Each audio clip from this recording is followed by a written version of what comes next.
muna itong nangyari kahapon, umaga hanggang tanghali. Habang ng yero dun sa sa gato umuuga kapag nag-absorb ng tubig. Nasa klibe na ng epoxy primer. Yan, pinapakita namin dito yung binanggit niya kasi mababakbak at mababak daw kapag may extension na. Kaya tapos. Ayan. Ang finish na mangyayari. Yan, hindi naman po lahat ng hindi lahat ng inocular natin minsan. Matibay yung pinaka. Tapos, yan pinauna natin para dito sa project natin na Angelic. Doon sa mga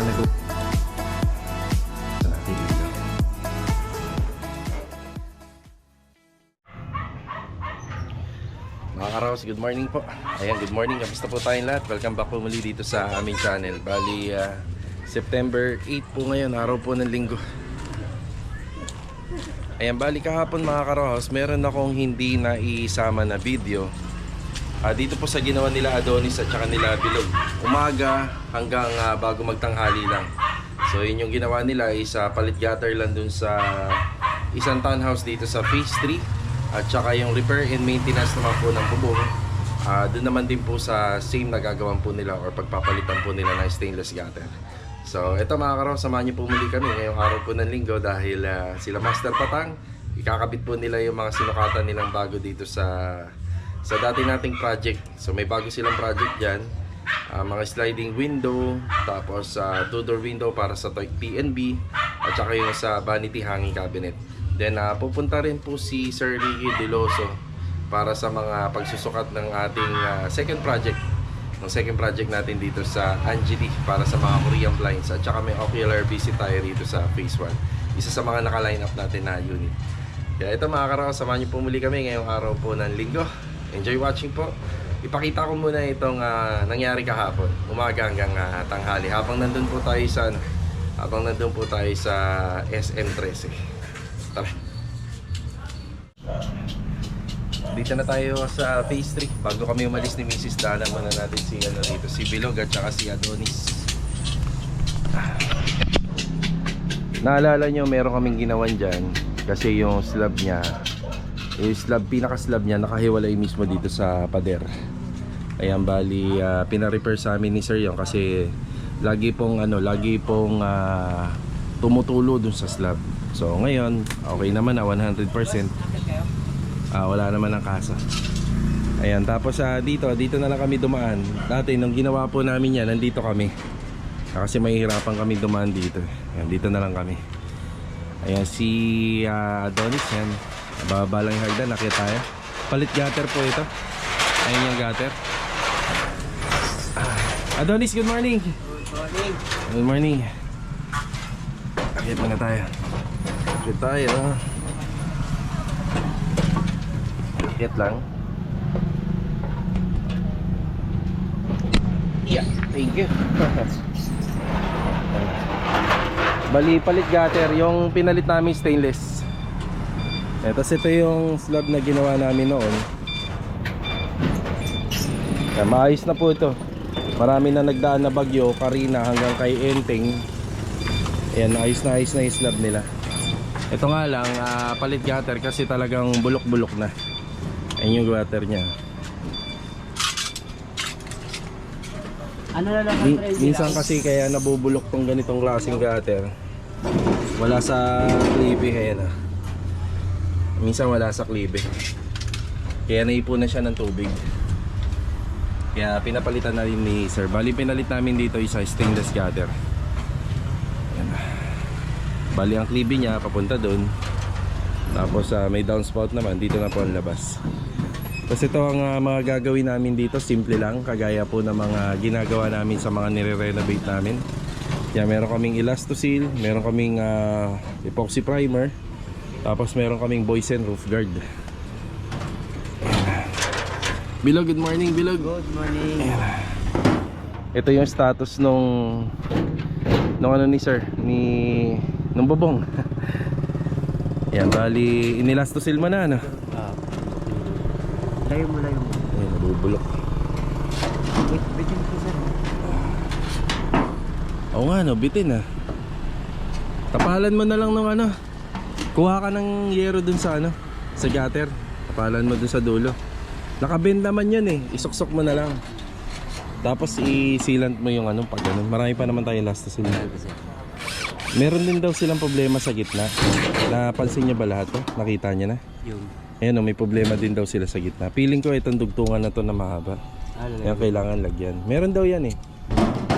May mga pinagribitan kasi yun sa Sa una. Pero ito sure, para makasure tayo, lagyan niya na rin yung mga dugtungan. Ilang bang span yan? Isa, dalawa, tatlo. Kakasya kaya? Kasya naman kasi yan. Ayan. Meron pa man tayong konti ron. Oo. So lahat, pati yung text screw yan meron. Yan, tapos ang gagawin dito, pati yung mga malalaking bukad dun sa dugtungan ng flashing. Kaya dumaan muna tayo rito para makita muna ni client kung ano yung itsura nung inabutan natin. Pero may mga ano na po yan, may mga sealant na. Yan o, yun pa. Lahat nilagyan na. Tapos mabilis lang naman matutuyo yung ginamit natin. Bali elastosil to yung ginagamit natin. Ay, sa bubong.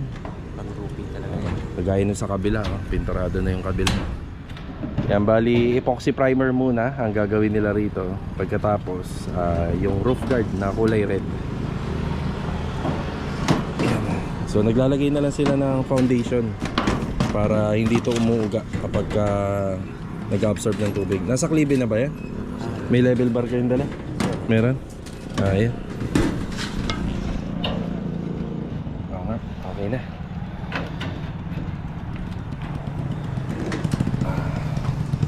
So mamaya babalik tayo rito para makita yung finish nito, mga nagawa nila. So ito lang naman yan, palit gutter, tapos bubong. May tulo po itong mga bubong sa tuwing malakas yung ulan. Actually may nakausap na sila sir dito, kaso nga lang hindi available dahil busy rin yung contractor na yun. Kaya sa amin pa rin po siya bumagsak, sa amin po yung pinagawa.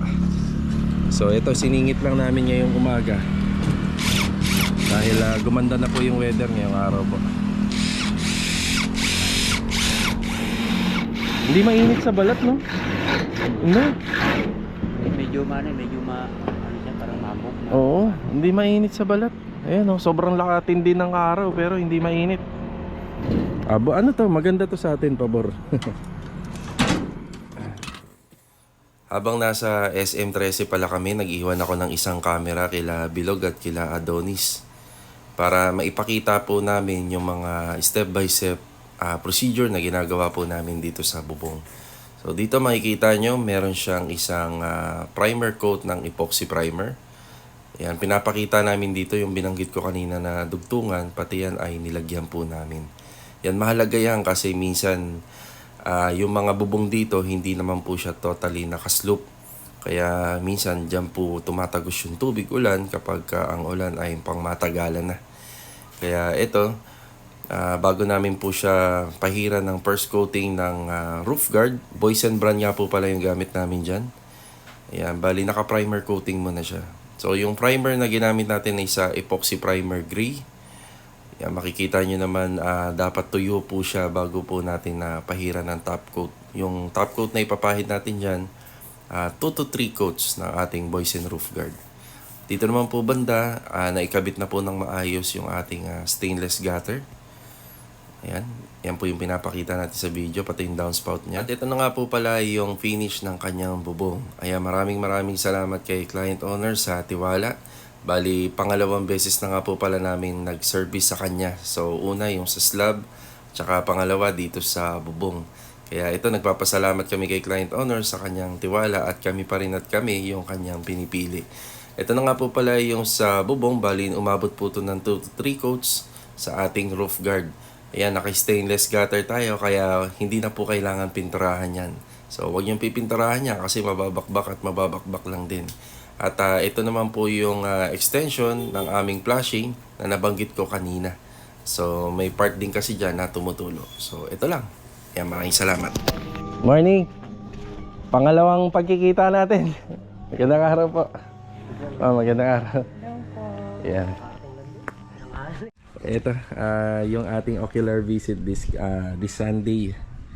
Ma'am Lovely and Sir Kenneth, yan, maraming salamat po. So, dito tayo. Meron kayong bagong matututunan dito kasi hindi lahat ng nire-renovate sa row house ay napakasimple. Actually, ito pa nga yung pinakamahirap So ito, nakita nyo na to. Yan naman yung common. Pag tinan-over, nandito yung TNB. Tapos 22 square meter kasama na po itong TNB. May possibility na pwedeng gawing sa halalan to. Pwedeng lagyan ng kwarto. Pwedeng gawing dining area. Tapos common na rin po yung mga nakikita nating problema. Ayan. So bago sila nagpa-renovate, nagpalagay sila ng window grills. Kasi yung bintana rito gawa lang sa jalousie. So sa mga ganitong may unit, ito yung lagi niyong tatandaan, pwede pong pasukin na magnanakaw to. Lalo na kapag magre-renovate na, may pagkakataon na mananakawan po tayo ng mga materyales. So kaya ito yung maganda, isa sa mga ginawa nila na nagpalagay sila ng window grills. Pero common naman na tinatanggal to kapag may extension na.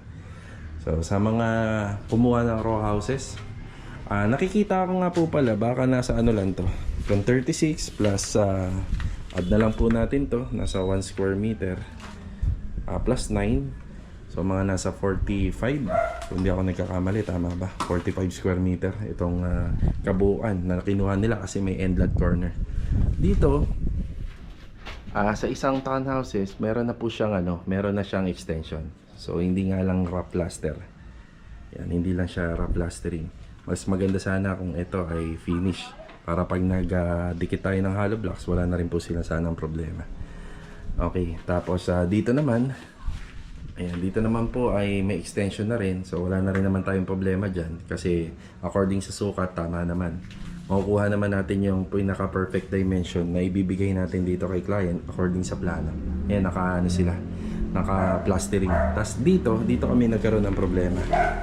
Ayan, bukod sa wala nang hulog yung hollow blocks, tapos itong yero nitong gumawa ng extension, ang may-ari nito, papunta rito.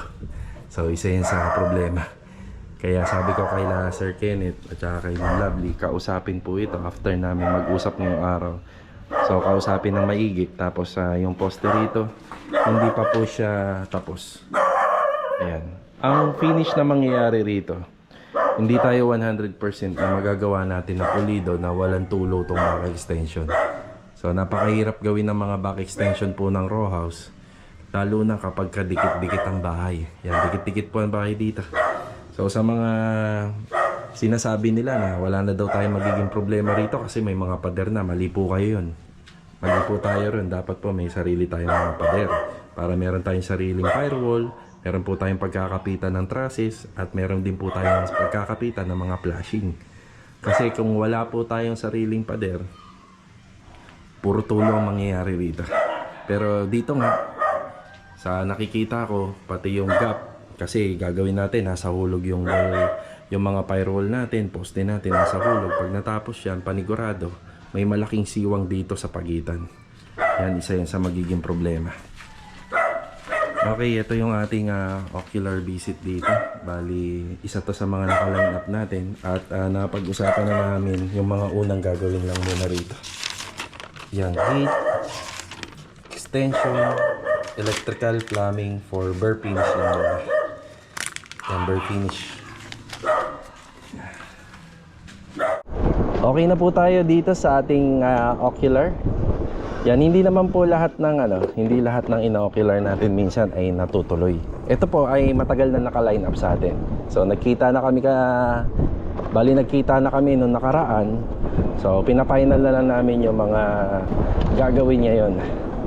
Yun nga, mag-uusap sila ng mga may extension na dun sa back area nila para mapagkasunduan yung mga gagawin. Kung hindi mababago yung mga nakita natin doon, magkakaroon talaga ng problema. Hindi naman natin yun magagawa ng paraan kung tayo yung mag-a-adjust. So kailangan mag-adjust din yung may kabilang bahay. Again, shoutout kay Sir Kenneth and Ma'am Lovely. Ayan. Kaya kila Master Patang na tayo. Check natin yung mga ikakabit. Good morning! Shoutout kay kay Ma'am Danica. Shoutout kay Ma'am Danica. Yung may-ari nito. May-ari. I-install namin mamaya. Yun Pre, alin-alin ba yan dyan? Ito na. Yung 3-way na screen door. Screen window. Screen window. Bali ganito pala yun. Parang screen door din. Ano siya? May pino. May pino. Tapos yung malalaki. Oh, tapos yung diamond na parang suporta to no? Para hindi siya madaling mabubutas, masisira. Basta-basta mga... Tsaka ito, para matibay. Matibay yung pinaka-platform niya. Ang gusto ko makita rito yung French type door. Ito. Ay, ito pala. Eh, mukhang nasunod naman natin yung gusto ni ma'am, no? Malapad daw, ito. Lapad, sobrang lapad din ito. Pang main door nga to eh. Parang 2x4 yata yan, no? 2x3. Kapitan, Pang main door. kasi mo na yung ano, barena. Para makitang ano, Ito. yan, ganyan yun.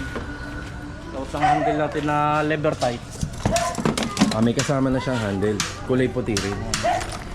Ay, Ganyan siya. matikas nga. Oo. Ilan yan? Dalawang set. Bali sa gitna. Sa Tigisa. gitna. Tigisa. Oo. Matikas nga tong pintuan na to. So, nagkaroon tayo ng bagong no? May papakita rito sa bag kasi yan ang gusto ni Ang client. hinges natin ay 2x3 na style eh. Ball bearing Oo. Matibay. Para lifetime. Oo, matibay. Ball bearing hinges. Pero yung baksak boss ka. Oo. Ayan. Pero yung frame niya, yun pa rin magiging 2x3. Lalaki, ayun. Ayun. Sa dulo. Lalaki nga lang. Sige, wag mo nang dalhin dito. Okay na yun dyan. Para mapunasan na rin. Oo. Ikakabder namin yung maya-maya. Tapos meron pa kaming isang sliding window, no? Doon sa second project, ito na yun. Yung binaklas na bintana ron. Zaiden! Shower out! Sino kamukha? Sino ka mukha mo daw? Parang hindi mo yata kamukha si Paring Batang, ah. Kamukha ni Mami, no? Puro lalaki kayo, Vincent, no? Puro lalaki, magkakapatid. Puro lalaki, boys. Kakababae na. Magkakababae na. Magiging lolo na, ano, Vincent? Magiging lolo na si Paring Batang. Ito na po yung sliding. Pero yung isa clear glass na pare, clear glass. Wala pa. I-orderin pa. Orderin Wala pa. kasi dyan. Kahit mahuli na yun, wala namang kaso. Ito yung update, mamaya makikita na natin to na Slide up. nakakabit. Slide up pala. Slide up sa CR. Base materialis nun dyan. Galing na sila Master Batang dito. Ito yung ikinabit. Yan, sliding window. Yan. Yan kapareha po yan ito. Yan pinauna natin para hindi na siya naka-open. Yan, safe na yung bahay. Yan. Ayos. Dito sila Master Batang tsaka sila Master Ryan. Yan. Oh, yan. Wala pa to. Baka iuhuli nila. Shower out! Ayun na. Ano bang nagagawa na natin dyan? Ay, ito! Yung pintuan. Yun, oh. Ma'am, ito na po yung pintuan. Pinagaganda ng gusto ni Master Ryan. Yan. First time po namin sa mga project namin na mayroong ganito. Yan. Hindi ba kayo uwi? Parang halian na. Balikan nyo na lang mamaya. Napusin ka nilang yun. Tapos dito.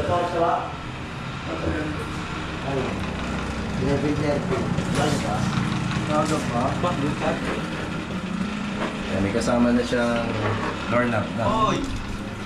Lever type. Bale, ito po, medyo ginabi na tayo. Meron lang po kaming mga inasikaso kanina. So, final update po tayo rito sa project natin na Angelique. Doon sa mga nagawa po nila Master Ryan kanina. Ayan. Pagdating po dito sa mga window, wala na po siyang pinagawa regarding po doon sa mga sliding na gawa po sa aluminum. So, direct, naka-curtain tayo. Pagdating din po rito. Yan yung ambience niya. Tapos babalik pa po sila para dun sa ating vanity. Yung gagawin pa po nila yung pati ito, ikakabit pa nila. Yan.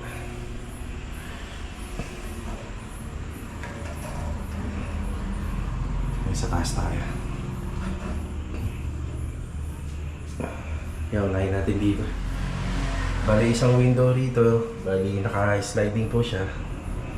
Ang ano nga lang po rito, ang disadvantage, mahirap pong maabot to. Mahirap po siyang maabot. Pero naka 3-way screen na po siya. Para kahit papano, hindi po pumasok po yung lamok. And, sliding po siya. Itong window na to wala na. Tapos dito yan meron. Yan na. Yan, buksan natin yung bintana. Kabila. Ganun din. Yan na.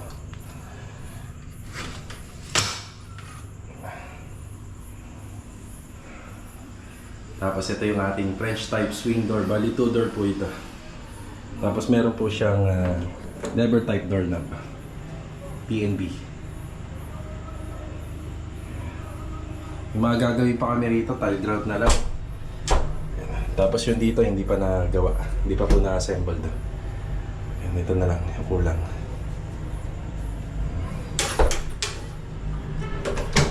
Yan. Yan, may lock din siya. Bali meron siyang stopper dito sa gitna. Para kahit pa paano, pag nakasara, hindi po siya masisilip. Ayan.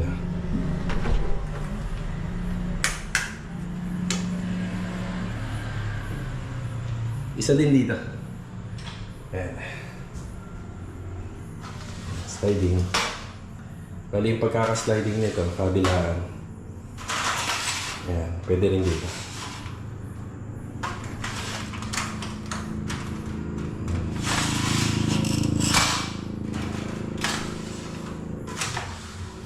Ayan. Lilinisin na lang to yung ilalim. Medyo magalit pa.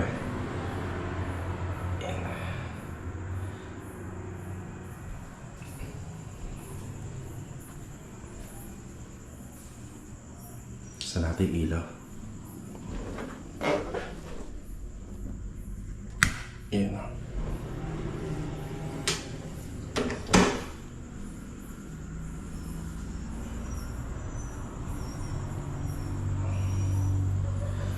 Ayos. Ito muna yung update natin.